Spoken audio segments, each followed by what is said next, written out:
Jumpa lagi dengan saya, Willy The Rooms, di The Sinners Channel.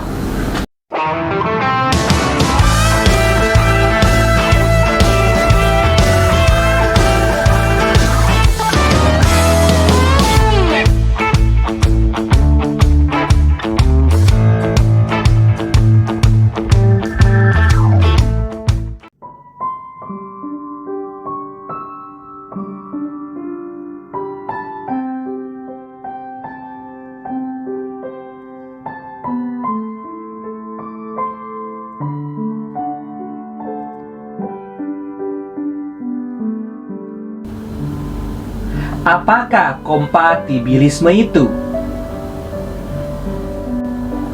Kompatibilisme adalah usaha untuk menyatukan dua pandangan teologi mengenai apakah satu peristiwa itu ditentukan, ditetapkan, dan atau sudah direncanakan Allah, yaitu pandangan determinisme, bukan fatalisme, dengan pandangan mengenai kehendak bebas manusia. Pandangan ini aslinya berasal dari sudut pandang filsafat dari kelompok Stoa, yang kemudian dikembangkan para filsuf seperti Thomas Hobbes dan David Hume. Sementara dari sudut pandang teologi dikembangkan oleh Agustinus dari Hippo dan John Calvin. Kompatibilisme menganggap kehendak bebas manusia bisa berpadanan dengan pandangan determinisme, bahwa keduanya itu betul adanya dan bisa saling berpadanan satu sama lainnya. Dasar pemikiran kompatibilisme terkait erat bagaimana ia mendefinisikan kehendak. Dari sudut pandang teologi, definisi kehendak selama ini dipahami melalui apa yang Alkitab nyatakan mengenai dosa asal dan kerusakan total manusia secara spiritual. Dua kebenaran ini yang membentuk definisi kehendak dalam memahami manusia sebagai orang yang terjerat dalam dosa. Kisah Para Rasul 8 ayat 23. Juga sebagai hamba dosa, Yohanes 8 ayat 34, Roma 6 ayat 16 sampai 17, yang hanya tunduk kepada tuannya, yaitu dosa, Roma 6 ayat 14. Walaupun manusia bebas melakukan apa yang ia inginkan, kehendaknya pasti dikendalikan naturnya, karena naturnya adalah natur orang berdosa. Niat dari orang yang berdosa pastilah jahat adanya. Kejadian 6 ayat 5, Kejadian 8 ayat 21. Dia tidak akan tunduk kepada hukum Allah dan hidup berkenan kepada Allah. Roma 8 ayat 7-8, 1 Korintus 2 ayat 14. Dia hanya orang durhaka yang mencari kejahatan. Amsal 17 ayat 11. Prinsipnya, manusia memang bebas melakukan apa yang ia inginkan, tetapi manusia tidak bebas dari naturnya. Kehendak manusia itu tunduk dan dikendalikan oleh naturnya. Disinilah kompatibilisme membuat perbedaan antara manusia yang memiliki kehendak bebas dan menjadi manusia bebas. Manusia memang bebas memilih sesuatu, tapi ditentukan oleh natur atau hukum alam. Sebagai contoh, hukum alam tidak memungkinkan manusia untuk terbang, tapi tidak berarti manusia menjadi tidak bebas. Orang itu hanya bisa melakukan sesuatu yang dimungkinkan oleh hukum alam. Dari kacamata teologi, walaupun berdasarkan naturnya manusia tidak bisa tunduk kepada hukum Allah, Roma 8 ayat 7-8, dan tidak bisa beriman percaya kepada Kristus kecuali Allah Bapa yang menariknya, Yohanes 6 ayat 44. Manusia tetap bebas melakukan sesuatu berdasarkan naturnya. Dia bebas dan secara aktif menindas kebenaran dengan kelaliman, Roma 1 ayat 18.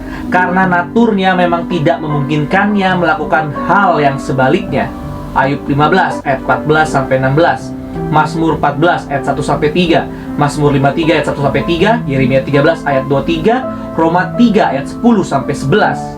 Dua contoh mengenai ini bisa kita temukan di Matius 7 ayat 16-27 dan Matius 12 ayat 34-37.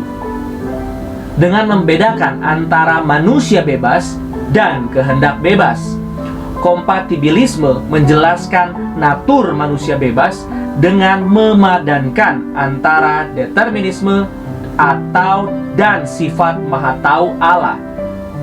Yang ingin dijelaskan di sini adalah bagaimana manusia bisa dimintai pertanggungjawaban atas tindakannya jika peristiwa itu sudah pasti akan terjadi. Dengan pemahaman masa depan tidak mungkin akan berubah dan memang harus terjadi.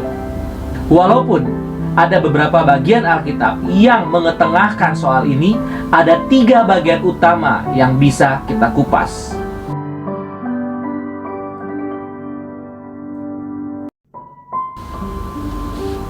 Kisah Yusuf dan saudara-saudaranya Yusuf dibenci oleh saudara-saudaranya karena ayahnya Yakub lebih mengasihi dia ketimbang yang lainnya. Kejadian 37 ayat 3. Juga karena mimpi dan penafsiran Yusuf, Kejadian 37 ayat 5-11. Satu kali saudara-saudara Yusuf menjualnya sebagai budak kepada saudagar Midian. Mereka kemudian mengambil jubah Yusuf, menyembelih seekor kambing, lalu mencelupkan jubah itu ke dalam darahnya, supaya Yakub berpikir binatang buas telah memakannya. Kejadian 37 ayat 18-33. Setelah sekian lama, Yusuf yang sudah diberkati Allah bertemu dengan saudara-saudaranya di Mesir.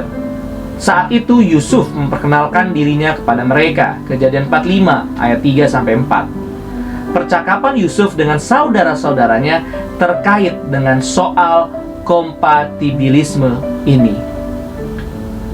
Jadi, bukanlah kamu yang menyuruh aku ke sini, tetapi Allah. Dialah yang telah menempatkan aku sebagai bapa bagi Firaun dan tuan atas seluruh istananya dan sebagai kuasa atas seluruh tanah Mesir. Kejadian 45 ayat 8. Yang membuat pernyataan ini menarik terkait pernyataan di ayat sebelumnya, di mana Yusuf tahu kalau faktanya memang saudaranya yang menjualnya hingga akhirnya ia ada di Mesir. Kejadian 45 ayat 4-5. Tapi di beberapa pasal berikutnya konsep kompatibilisme diketengahkan. Memang kamu telah mereka-rekakan yang jahat terhadap aku, tetapi Allah telah mereka-rekakannya untuk kebaikan. Seperti yang terjadi sekarang ini, yakni memelihara hidup suatu bangsa yang besar. Kejadian 50 ayat 20. Kisah di kitab Kejadian ini menyajikan fakta kalau memang saudara-saudara Yusuf yang menjualnya hingga ke Mesir. Akan tetapi Yusuf membuatnya jelas dengan menyatakan Allah yang berbuat demikian. Mereka yang menolak konsep kompatibilisme akan berkata kalau ayat ini hanya menyatakan kalau Allah tanda kutip memakai saudara-saudara Yusuf untuk melakukan hal yang baik. Akan tetapi bukan ini yang dinyatakan di bagian ini. Dari Kejadian pasal 45-50 kita mengetahui kalau saudara-saudara Yusuf yang menjualnya ke Mesir. Allah mengirim Yusuf ke Mesir.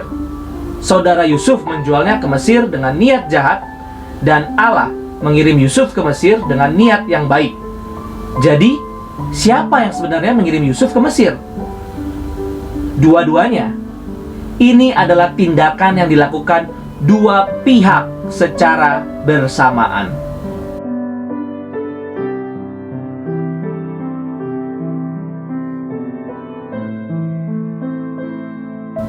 Perintah bagi Asyur, bagian kedua yang membahas soal kompatibilisme ini bisa ditemukan di kitab Yesaya pasal yang ke-10. Bagian yang berisi nubuat mengenai peringatan terhadap bangsa Israel, seperti yang diperingatkan di kitab Ulangan pasal 28-29. Allah mengirim bangsa lain untuk menghukum umat pilihannya karena hidup dalam dosa. Di Yesaya 10 ayat yang ke-6, bangsa Asyur dinyatakan sebagai cambuk murka Allah yang diperintahkan melawan umat pilihan Allah dengan melakukan perampasan dan penjarahan, dan untuk menginjak-injak mereka seperti lumpur di jalan.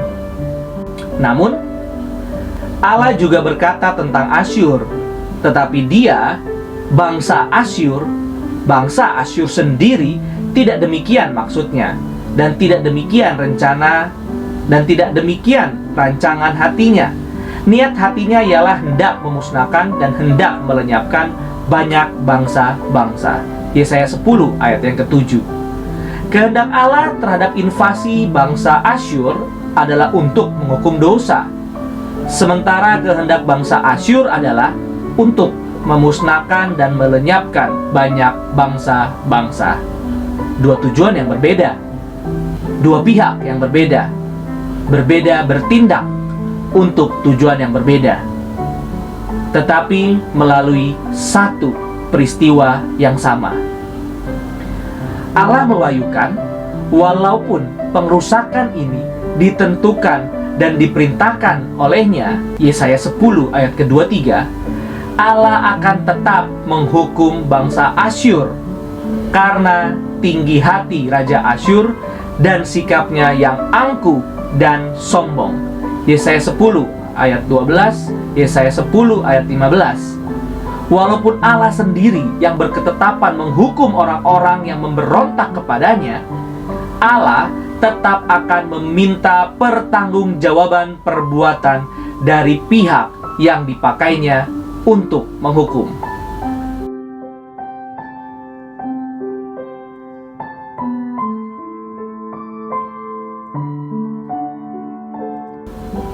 Penyalipan Yesus Kristus. Bagian ketiga yang menyatakan soal kompatibilisme ini bisa kita temukan di kitab Kisah Para Rasul 4 ayat 23 sampai 28. Seperti yang dinyatakan di Kisah Para Rasul 2 ayat 23 sampai 25. Kematian Kristus di atas kayu salib itu diserahkan Allah menurut maksud dan rencananya. Kisah Para Rasul 4 ayat 27 sampai 28 kemudian menyatakan tindakan Herodes, Pontius Pilatus, bangsa non-Israel dan bangsa Israel sudah ditentukan dan ditetapkan oleh Allah sendiri untuk berkumpul melawan Yesus, sehingga bisa melaksanakan segala sesuatu yang telah Allah tentukan dari semula oleh kuasa dan kehendaknya. Walaupun Allah sudah menetapkan kalau Kristus memang harus mati, tanggung jawab atas kematiannya tetap dimintakan kepada mereka yang terlibat. Kristus memang disalibkan oleh orang-orang fasik, tetapi Allah yang berkehendak meremukkan dia dengan kesakitan. Yesaya 53 ayat 10. Jadi, siapa yang ingin menyalibkan Yesus? Bukankah Allah dan orang fasik secara bersamaan? Dua tujuan berbeda yang dilakukan oleh dua pihak berbeda melalui satu tindakan yang sama. Bagian lain yang juga mengetengahkan kompatibilisme, misalnya ketika Allah mengeraskan hati orang-orang dalam Keluaran di 4 ayat 21, Yosua 11 ayat 20, Yesaya 63 ayat 17. Walaupun kenyataan ini sulit untuk kita pahami, Ayub 9 ayat 10, Yesaya 55 ayat 8 sampai 11, Roma 11 ayat 33. Kebenaran ini telah diwahyukan oleh Allah sendiri, bahwa Allah memakainya untuk melaksanakan ketetapan ilahi yang dipadankan dengan kehendak bebas manusia. Allah berdaulat terhadap segala sesuatu. Mazmur 115 ayat 3, Daniel 4 ayat 35, Matius 10 ayat 29 sampai 30. Allah mengetahui segala sesuatu. Ayub 37 ayat 16, Mazmur 147 ayat 5, 1 Yohanes 3 ayat 19 sampai 20. Manusia tetap bertanggung jawab atas apa yang ia perbuat. Kejadian 18 ayat 25, Kisah Para Rasul 7 ayat 31, Yudas 1 ayat 15. Sungguh jalannya tidak bisa terselami. Ayub 9 sampai 10 ayat 10, Roma 10 ayat 33. Sehingga kita harus beriman percaya kepadanya dengan segenap hati kita, tidak bersandar pada pengertian kita sendiri. Amsal 3 ayat 5 sampai 6. Terima kasih. Tuhan Yesus memberkati.